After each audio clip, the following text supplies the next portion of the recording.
Hello, hello, magandang umaga po mga kagapay. Ayon po sa pagbubulay ng salita ng Diyos, matatagpan po sa awit 4:1. Ganito po sinasabi: sagutin mo ako sa aking pagtawag, Panginoong Diyos na aking kalasag. Ikaw na humango sa dusa ko't hirap, ngayon pakinggan mo sa akin na mahabag. Tayo po'y manalangin namin. Diyos, maraming salamat. Gabi ng Espiritu, dapat lamang kayo nagkalain, sambahin at pasalamatan sa pangalan ni Jesus. Amen. May pamagat po, pagkabalam.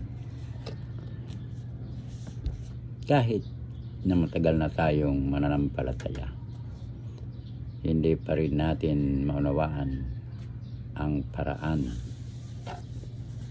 ng Diyos, lalo na sa pagtugon sa ating panalangin. Isa-isa ang iniisip natin na kanyang pagtugon, at ito ay yaong pagsagot ayon sa ating kahilingan. Subalit mayroon pa ring dalawang pagsagot. Ang dalawang ito ay hindi o maghintay. Ang Diyos sa kanyang kaalaman ng lahat, ang ating nakaraan, ang kasalukuyan at ang hinaharap. Nababatid niya kung ang ating hinihingi ay makabubuti o hindi. Ngunit para sa atin, tulad ng isang bata, ang kaisipan ay nakatuon lamang sa ito ang gusto ko. Ito ang alam kong maigi sa akin.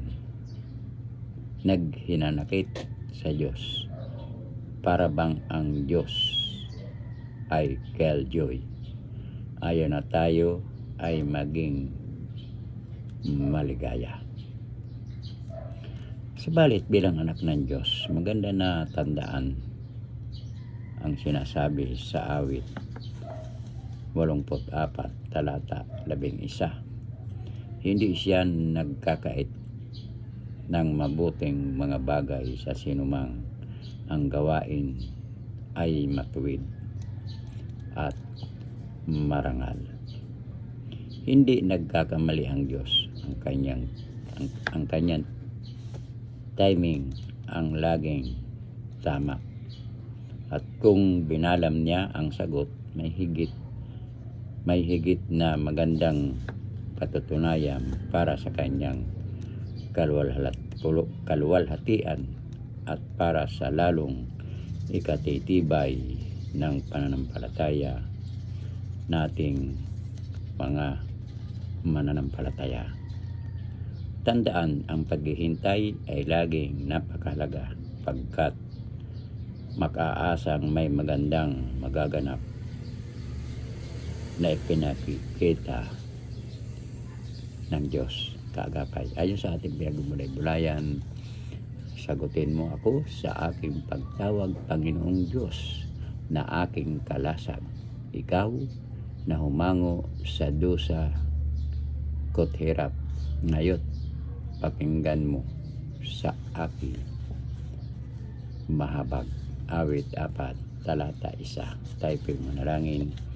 Diyos na makapangyarihan sa lahat, salamat po na mayroong kang sagot sa lahat ng aming dalangin sa pangalan ni Jesus. Amen. Maraming salamat po mga kagapay sa nakikinig ng salita ng Diyos.